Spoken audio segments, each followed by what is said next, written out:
कर्म है कि पुराने कर्म है। देखिए, नए कर्म में क्या होता है, देखिए जब मान लीजिए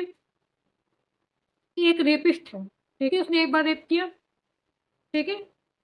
ये इसने ये इसने मान लीजिए पूर्व जन्म का कर्म था, जिसके साथ करना था उसने किया, पहला वाला मैं पहले बता दूं। जिस जो रेपिस्ट मान लीजिए कहे, पहला वाला जो उसने किया रेप किसी के साथ, तो उसके पूर्व जन्म के कर्म थे, उसने किया। अब उसको आ गया मजा, उसने किया पूर्व जन्म के कर्म, तो अपने जो भी उसने जानते क्या किया, उसने क्यों किया ये, उसने जब मान लीजिए जो लड़की थी, जो अभी जो लड़का है रेपिस्ट, जो लड़की थी, उसने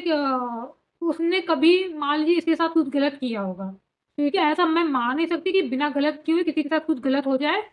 मैं मान नहीं सकती, ठीक है,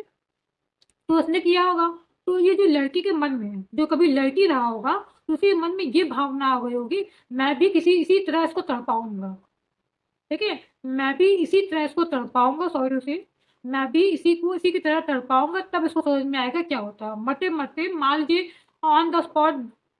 ऑन द स्पॉट डेथ हो गई होगी उसकी, तो उसने वह डिजायर ले ली, डिजायर कह सकते हैं कि डिजायर नहीं कह सकते, मतलब वो खुन्नस ले ली, मतलब वो मरते मरते वही कह के गया, तो उसके दिमाग में आ गया। तो इस लड़के ने, इस लड़का मान लीजिए जन्म में रेपिस्ट बना, तो उसने पहला रेप उसका किया, ठीक है, तो ये तो उसके पूर्व जन्म के कर्म थे। तो अब इस लड़की को क्या होना चाहिए, इस लड़की को होना चाहिए, पहली बात तो अब अगर इसके पुराने पूर्व जन्म के कर्म थे, इसने किया, तो अब इसकी लड़की के अंदर होने चाहिए गिल्ट, माफी प्रार्थना, अपनी सजा काटना, अपने आप को दोषी बताना कि हाँ मैं गलत हूँ, ठीक है, तब तो ठीक है, यूनिवर्स कह रहा है तो ठीक है। अब अगर तुम उसकी जगह पे तुमको मजा आ गया एक बार करके, तो तुमने 3 4 5 6 7, ठीक है,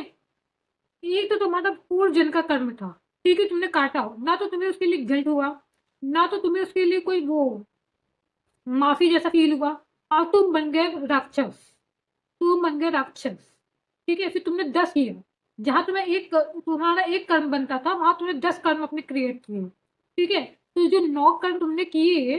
वो तुम्हारे नए कर्म है,